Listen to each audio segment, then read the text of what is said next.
I'm joined by a very exciting panel of distinguished guests. And I think the conversation we're going to have now is one that will really get the juices flowing towards operationalizing community response programs with one of the most critical inquiries, I think, which is where do we start? How do we get started? Before we get into that, some brief introductions. My name is Max Markham. I'm the Vice President for Policy and Community Engagement at the Center for Policing Equity. CPE is an organization focused on racial equity. We use data as a lever for social change by identifying racial disparities through data collection, through data modeling, and then proposing changes to address those disparities. Our goal always is to capture and uplift real community sentiment, experiences, expectations, needs, and through our work, we've accumulated what we understand to be the largest collection of police behavioral data in the country. And wherever possible, we hope to pair not just quantitative data, but also qualitative data via community relationships, particularly gathered in focus groups, one-on-one interviews, to paint the most accurate picture possible on the ground in communities. What I've learned in the last year and change being at CPE that is not going to be news to many of you is that this analysis needs to be turned into specific action and needs to be operationalized, and our help is frequently needed for communities to operationalize those actions, and the space needs to be created to ideate and to share resources. I was just watching that happen at my lunch table, and I won't say who was there, but hearing folks who are clinical providers and who do that work just troubleshoot with one another. What systems do you use? How do you do this? How do you get around this? I mean, those are the spaces that are really helpful to create. So in that vein, last year, CPE launched a new community empowerment resource called Unlocking Democracy with other organizations, CSG, which is represented here. Shout out to Ann Larson, many of whom are service providers for things like crisis response, traffic safety, community violence intervention, in addition to city governments and elected officials, and particularly those in Black and Brown communities interested in confronting racial disparities. Through Unlocking Democracy, we've tried to create space for folks to share resources, hear from diverse voices, troubleshoot, build program plans, find new partners. And like all of the work at CPE, this comes at no cost to participants. So this is normally where I pause to make the pitch for funding for our next year of the program or to recruit new participants. So if you are one of those people who either wants to join or fund, catch me later after this. But just quickly about me, I come to the work as a native New Yorker, a byproduct of a single immigrant parent, lots of scholarships, and an investment in providing opportunities for communities like mine and historically underrepresented folks. I've worked in city and state government, in policy and political campaigns, and as an advocate for gun violence prevention at March for Our Lives. And I'm thrilled to get us started today on this journey of how to get us started with these incredible panelists beside me. And I'd love for folks to introduce themselves individually. Maybe we can start taking the Barry Friedman approach and go in the opposite direction with Moki Macias. Sure, thank you. It is such a pleasure to be in this space with old friends, many who I only know virtually, and new friends. So I appreciate the opportunity. I'm Moki Macias. I use she, her pronouns. I am the executive director for the Policing Alternatives and Diversion Initiative based in Atlanta. And I guess just a few words about me. I came to Atlanta in 2006 after my family was displaced by Katrina, and got to learn a lot about our criminal legal system and how it worked by working with the Southern Center for Human Rights, which was really looking at conditions in prisons and jails and trying to change those conditions. I came having done some organizing around policing and police accountability and changing how communities are able to hold police departments accountable, and was able to do some of that organizing work in Atlanta as well. I came with experience as a member of a family that has struggled with mental health conditions, and I have lost a dear friend to police violence in the course of doing this work. So I bring my own experience into the work, and more than anything have just brought a lot of the learning that I've done alongside my friends and comrades in Atlanta in trying to really push our systems to be better for the people of Atlanta. By training, I am a city planner. and have gotten to sort of bring that lens also to much of the work I've done in really trying to support communities in being able to define for themselves really what safety, what is required to really achieve safety for their own communities. So I'm delighted to be here. Thank you. Hi, folks. Great to see you. I'm Kristen Bronson. I was the Denver City Attorney for 6 years.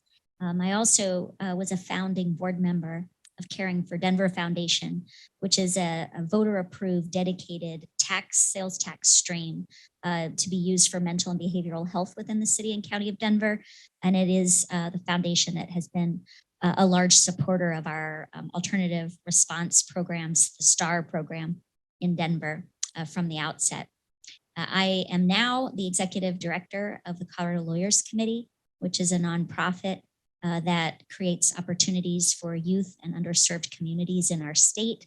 And we do that through advocacy, negotiation, and sometimes litigation. It really is a consortium of private law firms doing legal pro bono work. And so I'm very happy to be here today. I also helped advise the policing project as a municipal law advisor. Thank you. Thanks, Max, for the introduction and the welcome remarks. And many thanks to Freya and to here and to Christy and Barry and the Policing Project and Georgetown for putting this gathering together. My name is Rebecca Newstetter. I serve as the Executive Director of the Health Lab at the University of Chicago. Our mission is to help improve health outcomes and to decrease health inequities. We work primarily around issues regarding institutional corrections with people who are suffering from mental health and substance use disorders. We do work around housing stability, and we have a lot of work around diversion, deflection, and emergency crisis response. I came to this work after a long career trying to look at every possible opportunity to downsize the criminal justice system. I grew up in Denver. I had a very different experience. I wish that many of these services existed when I was growing up at the height of the war on drugs. And many family members and friends and community members who suffered from mental health and criminal justice sorts of problems, getting into trouble for things that really were health problems that I could see even as a small young person growing up in the city. And they were met with a police response. And I spent a lot of time bailing people out of jail and prison and going to visit people. And it was not lost on me that I was often the only white person there. And so I have spent a lot of time working in jails and prisons across the country and with police departments, both on the inside and the outside. I served as the director of policy, research, and planning for the New York Police Department.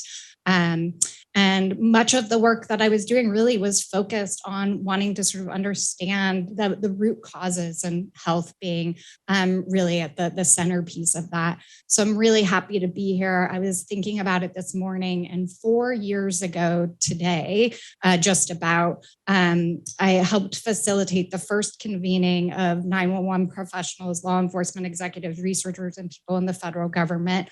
I was told at the time that it was the first of that kind of convening that folks were aware of.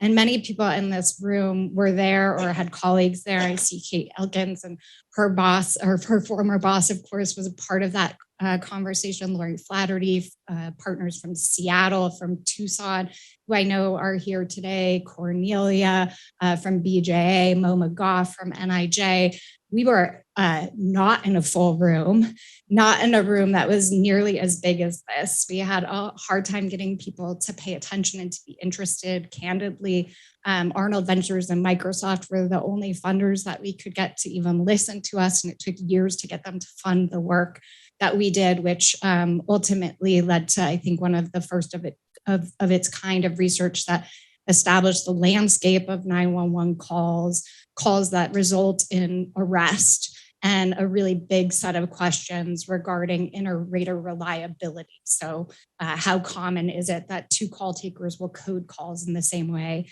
And we went on, and about a year ago, many of you joined us in New Orleans, where we released a Transform 911 blueprint. Many of you were partners in that work, and I want to thank and acknowledge you, where we did people together who had really diametrically opposed views of policing and 911. And we successfully, and many thanks to Mariela and Moki in particular, and many others, we got people to agree on a lot of stuff. And it was really, really a valuable experience. I see Matthew and Amy and so many others who are part of that work as well. If you're interested in seeing that, please check it out at transform911.org. Thank you. And I just want to add, it may reflect on your schedules that we were intended to be joined by one more panelist, Stephanie Lynn Kaufman. Matim Kulu, unfortunately, she had a personal emergency and wasn't able to make it. But regardless, I think we've got, as you can tell already, a really great panel here and some really different levels, or not levels, high level of experience, but different experience bases. Law, academic 911 health backgrounds, and city planning and standing up programs. So really excited to get into this conversation. I can't believe that convening was only 4 years ago. That seems like it should have been much longer ago, but especially considering how full this room is. I want to start with theory of change. The first sort of series of questions I want to pose to the group are, I think, foundational for understanding how to take the first step that is through the lens of theory of change. I think developing a theory of change can ground what the community and its government in what they want to see and what specific set of strategies can help us arrive at that goal. So I think I'll start with Moki again, because I think Atlanta's PAD initiative is an example of a program that came out of a really community-driven movement. So I'd love for you to tell us a little bit about how it got started, the theory of change being advanced by that movement, and how that impacted how PAD was ultimately designed and implemented. Yeah, thank you. So PAD has a bit of a different origin story than many of the programs we see around the country, because it really came out of a community campaign. And that campaign was explicitly focused on the problem of criminalization of people who are just trying to survive, and recognizing that we should and could do something differently. So the Solutions Not Punishment Coalition came together as a way to start addressing the concern that police were the first to respond, and police experienced an incredible pressure from stakeholders, across the board to respond and make people disappear using the tools that they had, right, which were arrest and incarceration. And this coalition, was led by Black trans women, by queer people, by formerly incarcerated people, by sex workers, by folks who most keenly felt the experience of frequent police contact on the one hand and inaccessible community resources on the other, right? And so going into the model, I think there was a real emphasis on these two things have to happen at the same time, right? The reason that our communities are consistently funneled into a harmful system is because we are not creating the safety net, the basic resources that our communities need on the front end. And if we cannot start from that premise that we need investment in our community infrastructure, then we will continue to get stuck once we create new pathways, right? We started out, and we launched in 2017, we started out with pre-arrest diversion.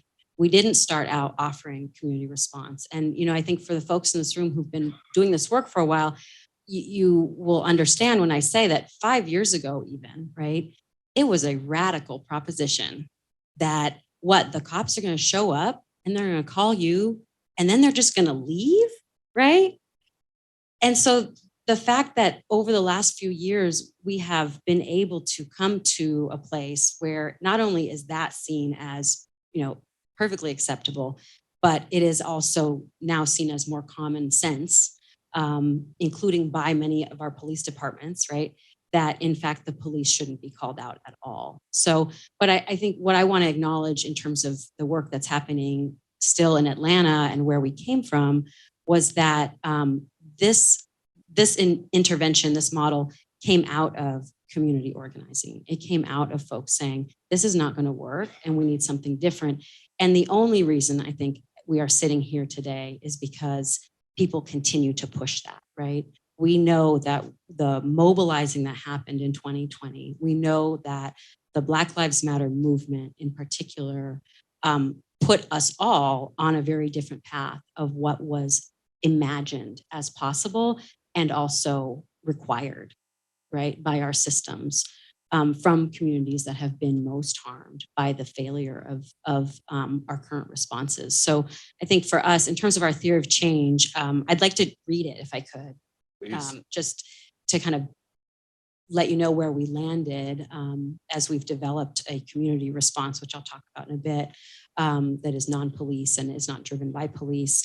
But our theory of change is that expanding community resources and dispatching appropriate first responders to connect people to those resources can most effectively address community needs related to substance use, mental health, and extreme poverty, resolve related quality of life and public order concerns, and significantly reduce arrests and incarceration of people experiencing these concerns. And I think just to put a finer point on it, for us, it's critical that it's not just about the response, but that in fact, the paradigm that this all hinges on is that communities' needs are not being met, which is why we are getting called out in the first place.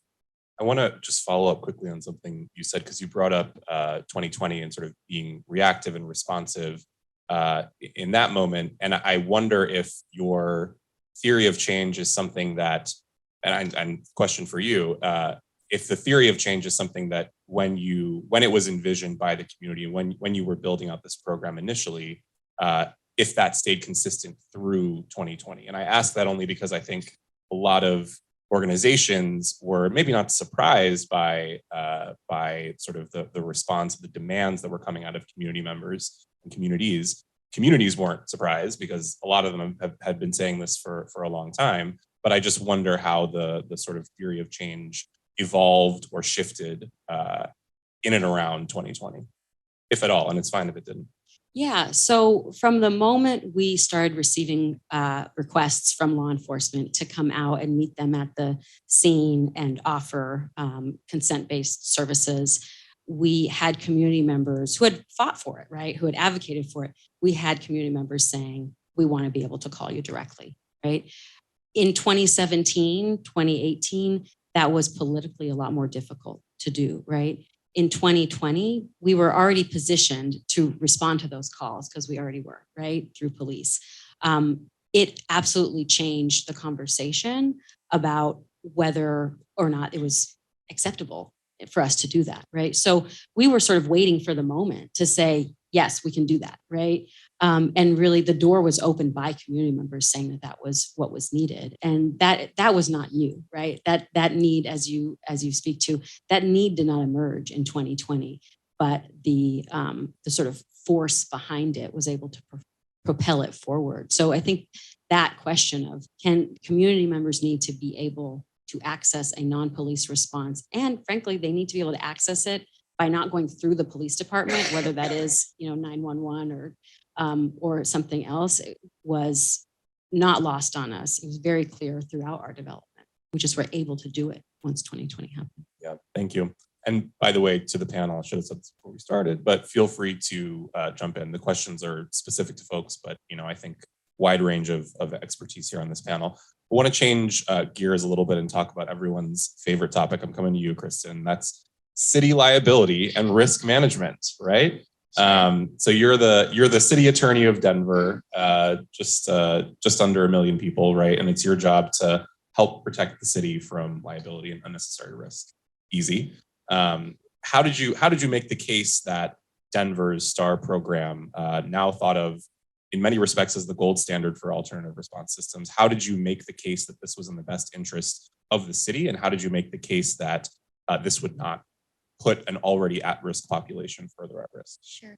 So let me start by saying that our story in terms of the community demand and the mobilization and the grassroots organizing that led to STAR ultimately is not dissimilar from what Moki just discussed. And it was very consistent with our Mayor, Mary Hancock's Race and Social Justice Initiative that had been kicked off prior to 2020 as part of his administration.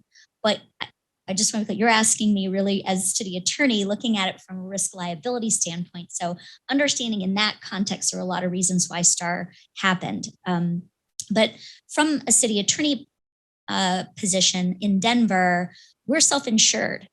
We don't have insurance coverage for when negative incidents with police occur and result in liability. It's increasingly difficult for a lot of municipalities to get insurance coverage for this type of liability. Some of them are trying to pool together to try to mitigate risk, but it is something that's very hard to protect against from an insurance standpoint.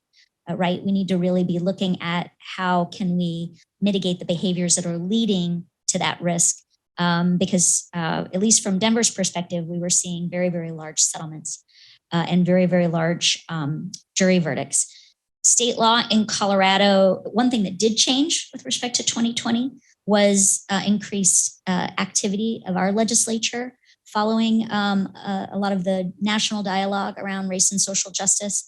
We had attacks on qualified immunity that have traditionally protected or limited municipal liability in many instances, resulting from incidents with police. We also had an increase in the likelihood of punitive damages awards. We had increased liability to individual police officers in a personal capacity where they could be liable for actions outside the scope of their responsibilities or unconstitutional conduct. The cost of hiring outside counsel became enormous for Denver and a lot of our communities in the surrounding area. As I mentioned, there were a lot of large verdicts that really could have been avoided altogether had we had a more comprehensive or well-developed alternative response program. Ours was also developed in iterations where we had pretrial diversion programs, many times focused on specialized communities like sex workers or folks with drug addiction. We then had embedded co-responders, but ultimately STAR was born out of that, a much more full-fledged alternative response program. We were also, as many cities in the country were finding, that we were over-policing the mentally ill, we were over-policing the unhoused, we were over-policing vulnerable communities that were perhaps engaged in some form of offense, but these were very low-level nonviolent crimes.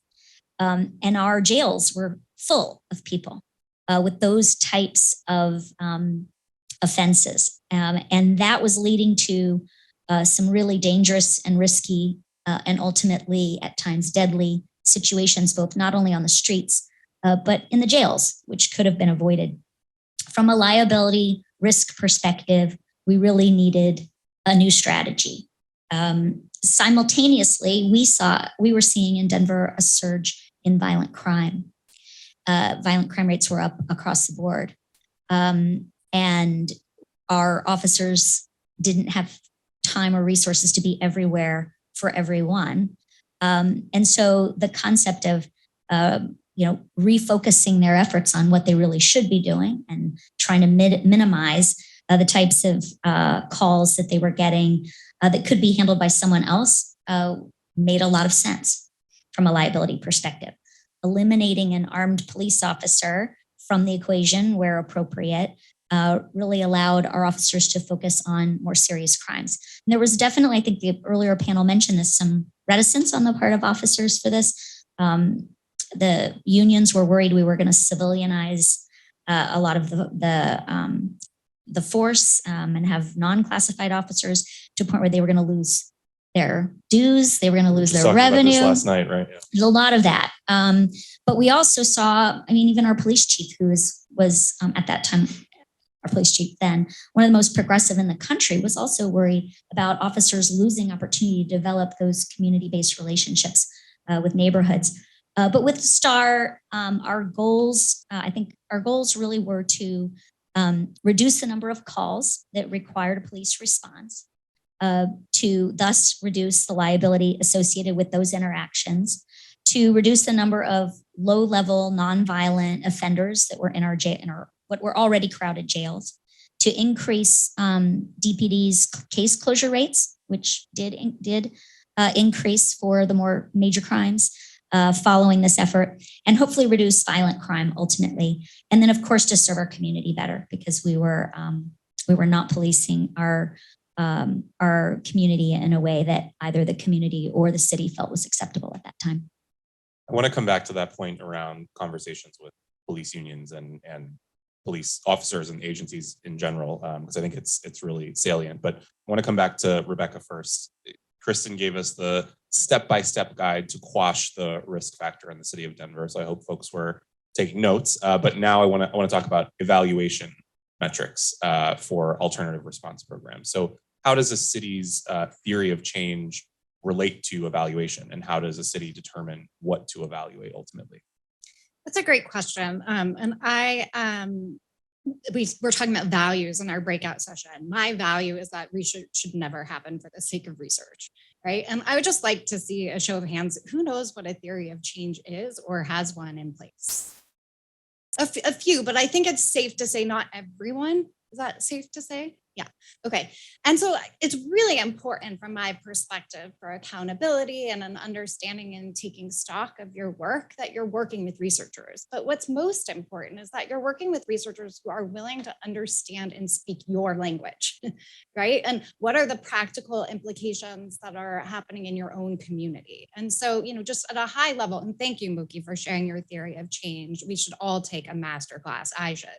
With Mookie. I was a sort of late PhD student. I had worked for decades before going back to school, and most of my impetus in doing so was that I found myself in conversations with researchers where I didn't have the vocabulary to really understand what they were talking about, and I found that really frustrating. And I found it really frustrating that it was on me to understand.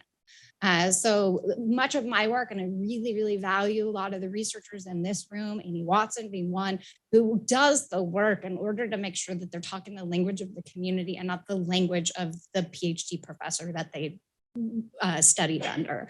And so the idea of a theory of change is really that you want to understand what are all of the things in your program that are going to need to be in place in order to have the expected, intended, hoped outcome. Right? So we talk about inputs. Inputs means like, you got to have some grant money. Do you need some sprinter vans? Like what are the things that you need in order to operate your program? All sort of leading to what is the impact, the desired effect of what you're trying to do, or the outcome, right? And we get really caught up in impacts and outcomes, and we use this language in ways that I think is often not that helpful for jurisdictions. And so what I would say is, don't get bogged down in the language. Find somebody who you trust, who's willing to do the work with you to learn what you need them to know about your program in order to help you make some objective decisions. Because this is hard work, right? And you don't want everyone who's being involved in standing up your program or thinking about expansion to be steeped in the politics of your own agency, or to have, sort of the ulterior motives of making sure that it's there. We have the great benefit of being embedded with a number of jurisdictions that are standing up alternative response programs, Chicago, who's right here. And I hope, and all of you talk to Tiffany when I'm not around, I hope that we're able to sort of reflect in the mirror and to be a voice that sometimes can't be at the table otherwise. I don't want to ramble on too long, but I do want to bring up two other points, because when we're talking about evaluation, we often talk about, the outcome of the evaluation, which is, in my mind, actually, frankly, less valuable to practitioners than it is to policy makers and researchers. People want to do like the fancy randomized control trial. And believe me, we do many of them at the Health Lab. We are all for them. I will help you design a randomized control trial. It is really important to understand the impact of your work. But first and foremost, you need to understand how it's working, the process, the implementation of it. And that, in my opinion, is what practitioners are desperate in needing information on, is how did you stand this up? What were some of the decision makers, the factors, the politics that you wouldn't expect? And how can I avoid making the same mistakes in my community? And so having that sort of learning practice of being able to share implementation stories, I think is actually the place that you want to start. And I think before you implement a program, you want to have a research partner identified. I would recommend that you trust them more than you feel like they're an expert in the space or they work for a fancy organization, that they're not in it for peer-reviewed publications. They're in it to see the success of the community that you're working in. I appreciate the preface you gave about using accessible language and making sure that folks are able to understand what we're talking about. I think that goes back to Will's point from this morning of what are we call, first responders versus alternative response, and how we use the same language to get everyone on the same page and make it accessible. But I also appreciate that preface because the second part of your point was talking about randomized controlled, and I'm like, so thank you for softening the blow of that term a little bit to make us feel a little bit better. So we talked theoretical, I think still pretty practical, but sort of change at a relatively high level. I think it's helpful to get into the nitty gritty of standing up new programs. Cities need to make major structural decisions early on, right? Anything from where the program is going to be housed, literally physically where the program is going to be housed, and then under what budget, through an agency, whatever else, needs to figure out the basic elements of how it operates, how it's going to be staffed, et cetera. So I want to come back to Moki because PAD, I think, stands out to me for a number of reasons, including because people are able to access PAD through 311 rather than 911. You're a standalone nonprofit. You contract with the city rather than a city agency. So talk a little bit about the practical and policy factors that led to those decisions in Atlanta. Yeah, thank you. And I'll start with the latter, the fact that we're an independent nonprofit that contracts with our city to provide these services. I think just transparently, the reason that happened is because we brought the resources to the table, right? There were the coalition that was working together, were able to get funders early on to say, can you seed this work in Atlanta? And because we were sort of showing up to our local city and county decision makers saying, we have some funds, we have deep and broad community relationships and support, and we know our way around a little bit of data, right? We're able to collect both qualitative data in the form of stories and surveys and testimonials, as well as able to do some work with the arrest data or the 911 call for service data. I think it really set us up to be a convener of the process, which then included community members, it included service providers, and it included local governments themselves, right? So I think that really set us up differently than many cities, just because we were kind of coming in with an agenda that we were inviting our local governments into.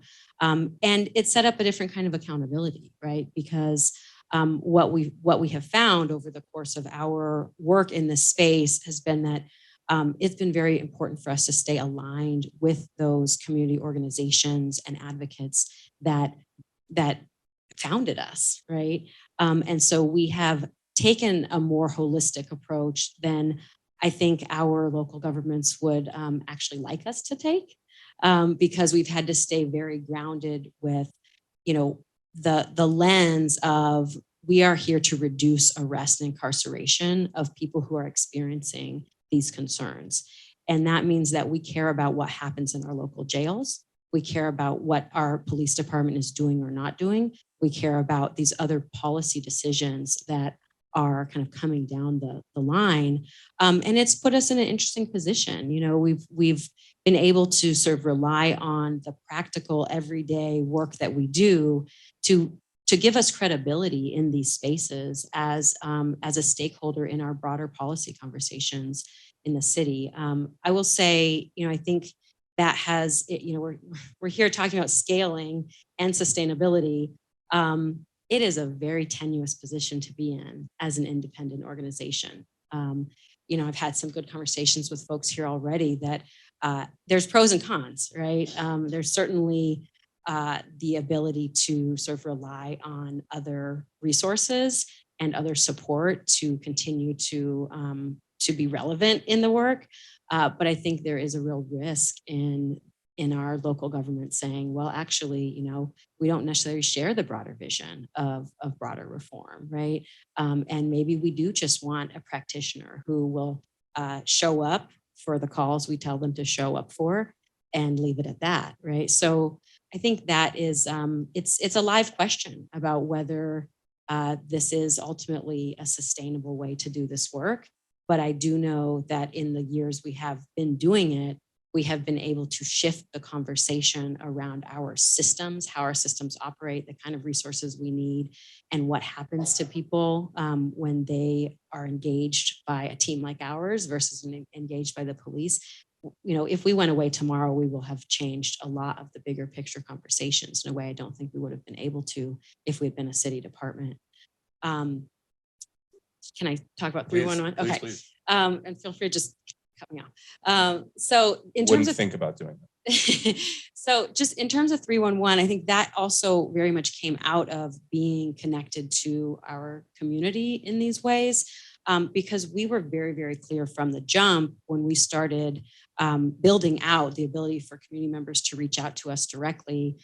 We knew from the jump that a large part of our community, the folks that have been the most harmed by our current system, right, are not willing to call 911. They are not going to call 911 because of the risk of police involvement. And because of that, we knew that if we just went through 911, we would sort of inevitably be replicating that harm, right? That people wouldn't be able to access this alternative because of that. So for us, it was very important to be connected to a public system, right? We could have created our own phone number, sure, but what we're in this for is systems change, right? So it became very important to stay connected to the public infrastructure, but to do so in a way where we had the opportunity to earn trust rather than asking people to take a leap of faith with a system that we did not control and hope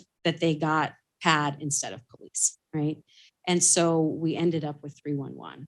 And it's been a really, it has really sparked a lot of conversations in our community because it has really pushed forward the question of, well, what is an emergency, right? And what is an emergency that requires police, fire, or medical, right?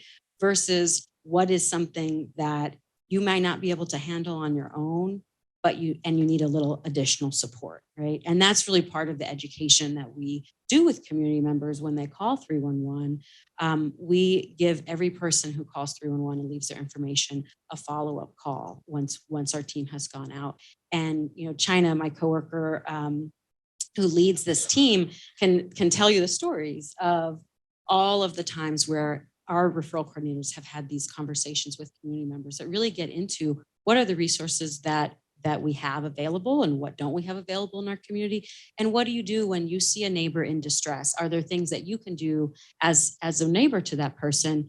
And then what can we do, right? So I think it really provides an opportunity to help people start thinking about the sort of cultural change that we need to make to offer care instead of revert to punishment or enforcement. Right. And so then on the flip side, I want to come to Rebecca and talk about 911 and kind of what role you think 911 in your experience, how should those 911 call centers have or develop alternative response programs? How does that play a factor, and what's the right time to bring them in?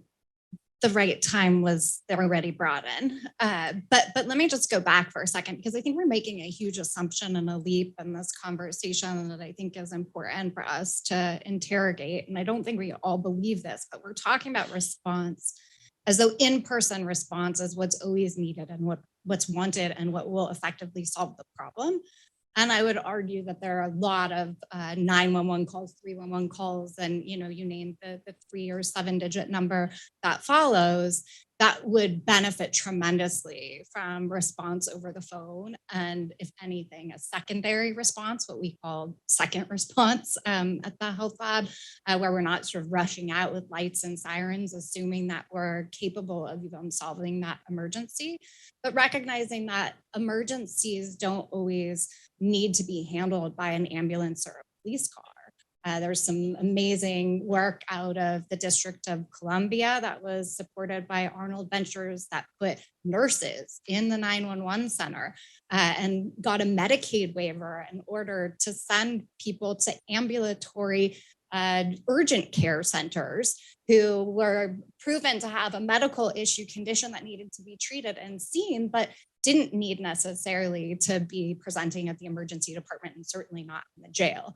And I think there are a lot of ways in which we can be much more creative and to really lean into these existing 911 infrastructures. But first we need to understand the history of them, as we need to understand the history of all of our systems and the reasons why people are or aren't calling. To Moki's point, a lot of people will not call 911 at this point in time for lots of reasons, or that may fluctuate based on viral events. There's some really very powerful research that shows dips in 911 calls, particularly communities of color, after someone has been killed or beaten and that incident has gone viral. I want to thank you, Christy, this morning for talking about the history, right? And how important it is to recognize that. I could be wrong. I think today is the 102nd anniversary of the Tulsa massacre. Wasn't that long ago. It impacts a lot of these different systems. Colleagues and I were involved in looking at research where we found that Bull Connor was, at the very first 911 call, front and center. That made some people really uncomfortable, but it also explains why other people are not able or willing to call 911 today.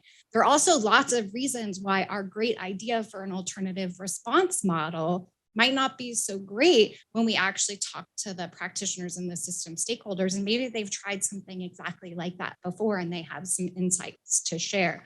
So we really need to invest in sort of understanding the history of our systems, what's been tried before, what hasn't, what opportunities there are to build on that additionally. And 911 is, it is what it is. Like, it's been hugely neglected by the federal government. I'm so glad to see people from federal government here today, but there's been no national data collection on 911. We have no idea how many people call 911 or for what every single year. That's, really quite crazy. The Department of Justice has recently been more involved in some monitoring and some observing of 911. Unfortunately, I think that that's only limited to where there are potential violations of the ADA. And 911 needs a lot more support than that. I imagine that our colleagues here from the 911 federal office can tell you about their needs and support, but they're massive, right? And what we know is that 911 has an eye and an ear into almost everything. And we have not empowered the professionals in order to actually listen to their recommendations and their concerns. In fact, in many instances, we've silenced them. And I'll just leave it as one point around sort of the kind of first response ecosystem. Police, fire, and EMTs do not have a copyright on being the first responders, right? Lots of people are first responders. However, no one except those 3 categories are classified as first responders. In fact, 911 professionals at the federal level are classified as secretaries or administrative assistants. That makes their jobs incredibly difficult to do. And if you weren't already aware of that, I hope that you will learn more about it and act within your own communities on that point. I appreciate you touching on how to set folks up for success, and then also touching on some of the barriers, because that's something else I wanted to call out and lift up and actually ask Kristen, was to talk about some of the obstacles. And I'm sure you hit a ton of them as you were helping to set up STAR, but specifically for folks who might feel overwhelmed by legal barriers. Maybe they're from challenging jurisdictions, smaller jurisdictions that don't have lawyers on staff, or who may be trying to operate in a state maybe less friendly to these kinds of political changes. Talk us through some of the obstacles that you encountered. Well, I can't imagine anyone in this room would describe their city or county contracting process as really simple and straightforward.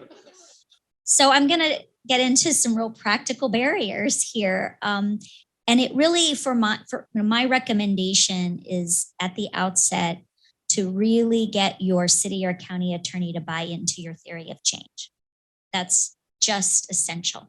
You want to bring them in early, and you want them to really understand what you're trying to accomplish, particularly from the risk mitigation standpoint, because they're going to be faced with a lot of risk decisions. How risk tolerant do I want to be in this brand new nonprofit set up by community that I don't know and trust or understand necessarily? And their risk tolerance is going to vary significantly if they've bought into your theory of change. So for those advocates within the city government, bringing in those that are trying to set up these programs, I would really recommend that you bring your city and county attorney in early. City charters differ, city ordinances differ, and state law differs.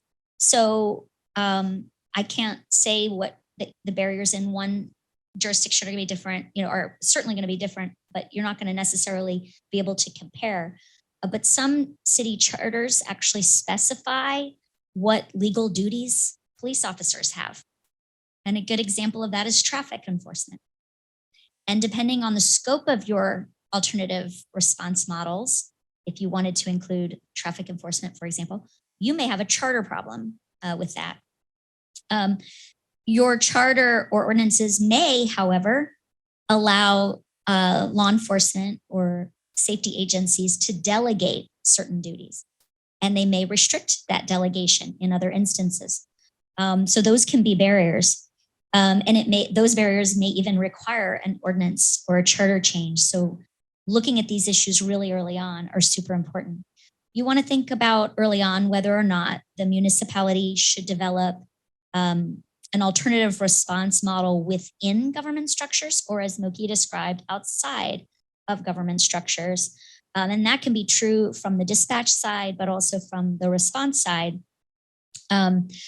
Building your own program using city staff or mental health professionals in-house, which I know at least we initially did with our embedded co-responders versus the STAR program. Partnering with outside organizations to manage those alternative response programs and how you structure those can really impact the legal hurdles you will face and how much liability you may ultimately shift to a contract partner. That said, our experience has been, I don't think we've added claims. I mean, there are folks in this room that are still managing STAR and have much greater involvement with it than I do, but at least during my time as city attorney, we didn't have any claims that had been made resulting from the STAR program, which was a tremendous success in and of itself. The track record speaks for itself. But also you want to work with your city attorney or county attorney early on to create a checklist of legal issues. And these things are going to make all of you cringe. I know.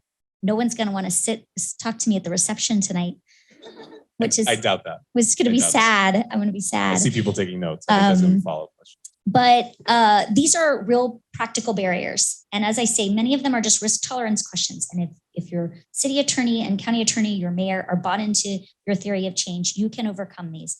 But you need to be thinking about things like insurance, training requirements that are laid out in contracts, use of city vehicles, which can also mean insurance related issues. Uniforms, are you going to have them or not? Is the city going to provide them or not? Contract procurement, competitive bid requirements, collective bargaining agreements, data sharing concerns, data sharing agreements that need to be entered into separately perhaps, the collection and protection of HIPAA information, if that is going to end up happening, it may not, depending on the scope of what your response is doing, indemnification concerns, conditions under which the alternative response contract could be terminated, data collection and reporting requirements. There's just a lot to think about. And while that's the job of the city and county attorney, all of those things are going to take time. I was blown away by, I think it was the panelist earlier from Rochester who said they stood up a program in 6 months. I have no idea how that happened. I think it was phenomenal. I'm really impressed. That's the kind of focused changing government you'd like to see. But I would also say, don't reinvent the wheel. Reach out to other cities, because notwithstanding the fact that the laws differ, there are a lot of lessons to be learned. And in the way that Barry said he was writing an article before having even met a police officer or done a ride along. I would just really encourage folks that are setting up these programs, the city leaders and program leaders, including your city and county attorney. If you're going to go visit the Cahoots program, or you're going to go visit MOCI in Atlanta, take your city or county attorney with you and talk to those alternative responders. Have them talk to their partners in the city on the legal side and try to work out some of these issues in advance. Anyone who says that conferences aren't practical, just tell them that we talked through uniforms and all of these literally giving you a list of items, a checklist of items to go through. So I think this is a particularly practical and useful way to spend your time. One thing that you pseudo touched on, in my brain, you touched on it because I'm always thinking about this politics. And we're in the nation's capital, right? So I don't have to, I think, explain to folks how politics are and everything, but we have slogans like defund, we have police unions, other labor groups, we have grandstandy elected officials, and none of those things are, I guess grandstandy elected officials aren't great, but none of those things on their face are bad, but they can make the territory challenging to navigate. And I can imagine for, you mentioned delegation clauses and what's in city charters, some of those require legislative changes. So and this is a question I should have given this heads up before. This is a question that anyone can jump in on, but I'm curious if there are any folks who can give kind of an anecdote or just talk through some of the political forces at play in their community and how that was navigated. Moki and Kristen are thinking about that question because they're much better positioned than I am to answer it. For those of you who are tracking what a theory of change is, all of the things that she just mentioned would be your inputs. Well said. I think I would say the politics of our union were interesting to navigate. And some of that was because we had collective bargaining agreements scheduled at a pivotal time when much of this was going on. And we had very different opinions and found allies within the unions. We found fire more receptive than police, at least from our perspective, from our experience in Denver. But I think that a lot of that really was kind of a knee-jerk reaction to the negative press and public reaction to police. And they were just an incredibly defensive mode in a way that was just entrenched and intractable. And once we really sat down with them, and at least our mayor really tried to say, this is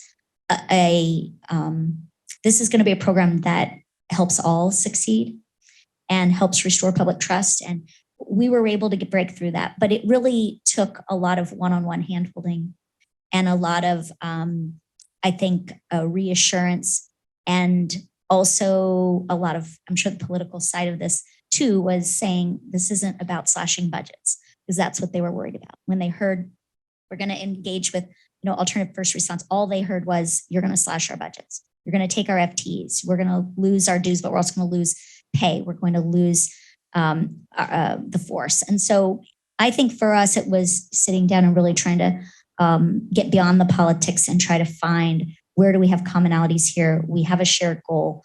Let's find a way in which we are partnering together, and we're not, it doesn't I think there are real and there are perceived divides. And that was one that we ultimately found was more perception than reality. So I'll give the audience, go ahead, yeah, I'll please. chime in on that too. I want to, the Pollyannish version of this, right, is that, these are programs, they're not they're not political. They shouldn't be politicized. The reality is that everything is politicized, particularly if there's a dollar amount attached to it, right? And so we need to be really constructive. And this is where I think that research plays a very valuable role, particularly independent, objective researchers, right? Who can help guide the development and potential, hopefully, scalability of a well-working and performing program. Without that, people can select the facts that they want to use, whether or not they are actually factual. And that's something that we, contend with. But it's about the data. It's also about the values and what we can bring in terms of these partnerships, and recognizing that, while some folks may not be as enthusiastic about all of the changes, I think that there is a real widespread recognition and acceptance that the status quo isn't working for anyone. And that we should use this opportunity while there are huge vacancy rates in police departments in particular, but across the entire first response ecosystem, to start to look at these job descriptions and to think about, why aren't people applying? How do we change them so that they will, and actually produce the kinds of jobs that our communities want and are really well prepared to fill? Thank you. Moki, do you want to hop in or go to? No worries. I wanted to give the audience just a heads up. We're going to do Q&A in a second, and there's a mic over there. Is it just one? Yeah. Mic over there if folks want to start lining up, but maybe we'll do a quick lightning round just of one thing you knew or you wish you knew before the program, before you started your program. I can kick it off. I haven't started a program, but I can certainly talk about one thing that I think would be useful for all folks to know, which is all of the resources like this, right? All of this, the shared space that is now possible, whether it's physical, online. You can call up the folks at the Policing Project. You can call up Center for Policing Equity, Council on State Governments, and we want to help. There's so many folks in this space now who are wanting to fund, give time, give feedback. There are people who have run programs, many of whom will give you time for no cost. So that's a huge, I think, resource at our disposals. But yeah, anyone else want to take the one piece of advice lightning round? Sure. Yeah, and this might not be quite fitting the question, but I do want to just take a minute to share what I'm really grappling with at this stage, right? At the stage in our work, but also I think the stage where many folks are at in this work. And I think it's this question of, if we're starting from the idea of narrowing the policing function, how do we not overcorrect so that alternate response actually takes on enforcement? And that's what I'm really most worried about in terms of our field. That we need to, I think we really need to define and then defend the worldview that we're coming into this with.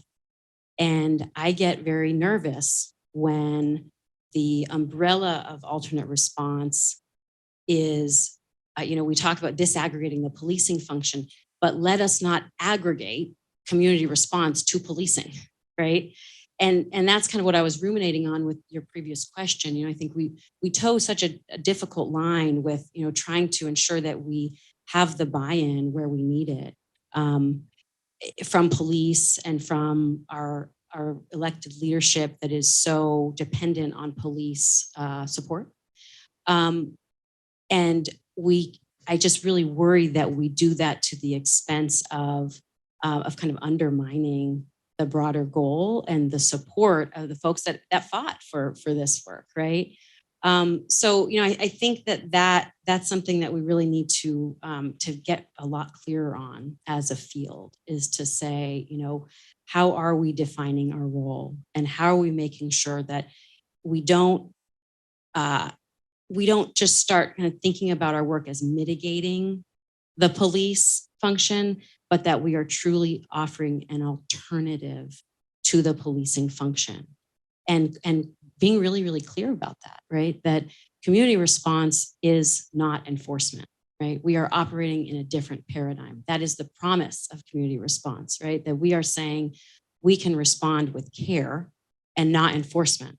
Now, there may be a range of opinions about what actually requires enforcement, but on some level, that's not our problem to solve, right? Our problem to solve is how do we effectively connect community members with a care-based response, right? And so I think kind of back to the question of 911 versus 311 versus the point is disaggregating it from police, right? So, you know, I think the beautiful work of what Transform 911 has done is continued amongst many pieces is to lift up this question of 911 systems can be independent and should be independent from police departments, right? I think across our system, we have work to do to disaggregate or just disconnect police from so many of our response options. But I think we need to be really conscious as a field that we don't try and solve all of these problems for our country about how policing has worked, right? So I guess just to offer that, I think as we do this work, just to be considering, for us, we're constantly sort of thinking about are we maintaining our boundary in terms of what we offer and what paradigm we work in. And for us, the fundamental value is about consent, right? If we are not operating with the fundamental respect for people's bodily autonomy and consent, then we have crossed over the line back into enforcement, back into a paradigm of command and control. And we will lose hold of that ship very, very quickly. So it's a great North Star to keep in mind. Appreciate that. May I just offer another wondering, and it's such an important question, Moki. I have a dear colleague who I think would consider herself a police abolitionist, and she raised a question to me recently that I've been really wrestling with as well, and that I think is the flip side of that coin, which is if we take everything except violent potential calls from the police, how does that change policing in this country to an even more extreme version of what we see now, because there isn't a sort of counterbalance of different kinds of interactions. I certainly don't have the answer to that, but I thought it was a really interesting question brought to me by someone who, sees very little role for police today. My one piece of advice is don't let perfect be the enemy of good and improvement. We're never going to get to a perfect place. It's not perfect now, but there are huge opportunities for advancement and improvement. One piece of advice I have is just to scale up slowly. There are going to be mistakes. There are going to be technological errors. There's going to be real hiring challenges. Just because you have the funding to hire people doesn't mean they're going to apply for the jobs, and it doesn't mean they're going to stay in the jobs. We think that 911 operators have a lot of trauma and experience a lot of burnout and leave the job. This job can be equally difficult, and finding the right people can really be hard. And so, build yourself a good track record. You'll make a great case for expansion as you go, but don't feel like you have to handle all call types from the get-go. And then the other one is just to diversify your funding streams, because municipal budgets are just unreliable. And we saw that during COVID, a lot of municipalities had to cut back. And so to the extent that we can get more funding for these programs, that's really important. And whether that's at a local, state, or federal level, through foundations, private institutions, corporations, we need to bring and spotlight the work so that more people are funding these efforts. Thank you. I think we can have that be the last word. And please join me in thanking our incredible panelists.